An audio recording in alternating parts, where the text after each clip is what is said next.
Activision Blizzard is a video game company that's known for its popular titles including Call of Duty, World of Warcraft, Candy Crush, Guitar Hero, and Crash Bandicoot. Microsoft has offered to acquire Activision Blizzard at a price of $95 per share.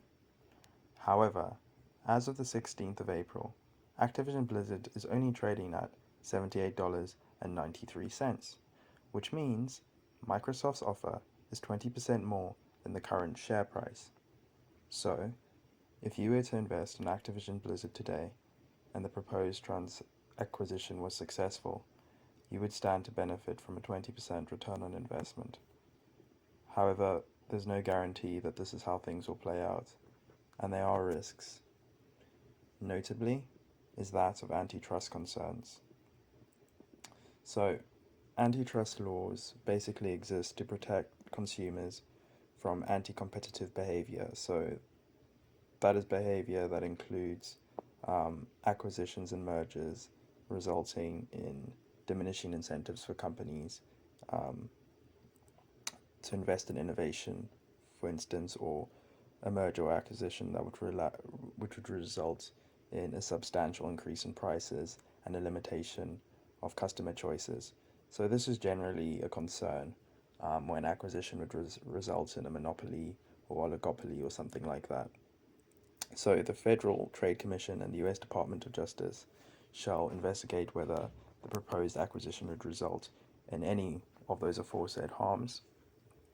So they'll probably take a look at Microsoft's current gaming division, and they'll also probably take a look at Microsoft's console systems in respect of Xbox, and they'll see whether that would irreparably harm consumers in the gaming industry.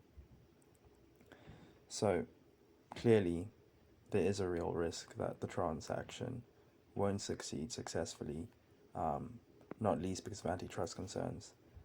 Another concern is that of activist shareholders in Activision Blizzard. So notably, the SOC investment group is lobbying for the rejection of the proposed deal. Their reasons are essentially that Microsoft's lowballing Activision Blizzard, and they say that the offer does not properly value the company and its future earnings potential. They highlight that during the first half of 2021, Activision Blizzard traded at an average of $94, and Activision's high closing price was $103, which is more than 9% greater than Microsoft's offer today.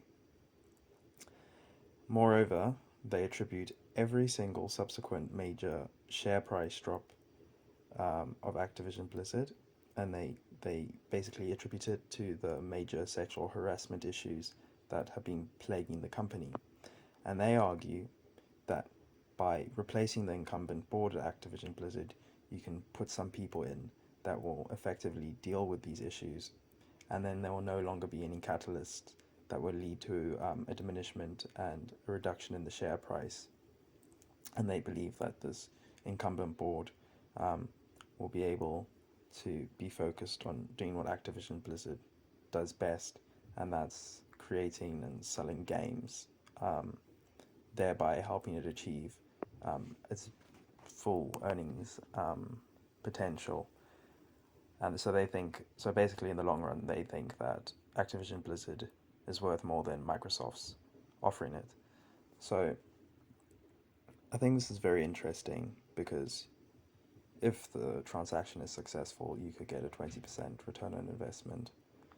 I think if it's not successful, there are some bullish investors that think that the company could improve its earnings growth. Of course, there is the risk that the transaction doesn't complete. There's a risk that not only doesn't it complete, but you have the incumbent board, and this incumbent board doesn't deal with the major sexual harassment issues, and Activision Blizzard never really truly achieves its proper valuation, its proper fair potential, strong valuation that the SOC investment group believes that it has. There's also a case where the incumbent board is replaced and this new board doesn't effectively deal with the issues that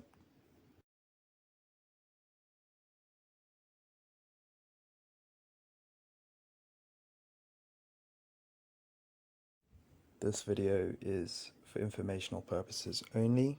I am not a financial advisor. This is not financial advice. Do your own due diligence.